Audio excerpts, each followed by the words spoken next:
Surat police ખાતું નો drugs in Surat city અભિયાન ચલાવી રહી છે। ત્યાં સુરતના રાંદેર પોલીસે તાડવાડી શાક માર્કેટમાંથી શાકભાજીની આડમાં એમડી ડ્રગ્સ વેચનારને ઝડપી પાડી તેની પાસેથી એમડી ડ્રગ્સનો જથ્થો કબજે કર્યો છે।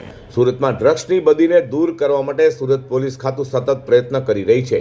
તો સુરત પોલીસ કમિશનર અનુપમસિંહ ગેહલોત, સંયુક્ત police commissioner sector 2 Kent Damor, નાયબ police commissioner zone 5 Lagdhirsinh Zala અને મદદનીશ police commissioner K division BH Chaudhari દ્વારા no drugs in Surat city અભિયાનને તેજ કરવા આપેલી સૂચનાને લઈ Rander police inspector RJ Chaudhari અને સેકન્ડ પોલીસ ઇન્સ્પેક્ટર MK ગોસ્વામીની ટીમ PSI BG વસાવાના માર્ગદર્શન હેઠળ પેટ્રોલિંગમાં હતી।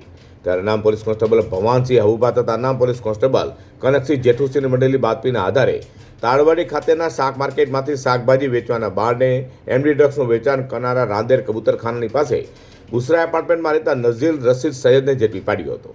તેની પાસેથી 53,000થી વધુની કિંમતના એમડી ડ્રગ્સ, મોબાઈલ ફોન, રોકડા અને બાઇક મળી 95,000થી વધુ મત્તા પોલીસે કબજે કરી હતી। જ્યાં તેને ડ્રગ્સ આપનાર ફિરોઝ ઉઝેબ શેખ અને શોએબને વોન્ટેડ જાહેર કરી વધુ તપાસ રાંદેર પોલીસે હાથ ધરી છે।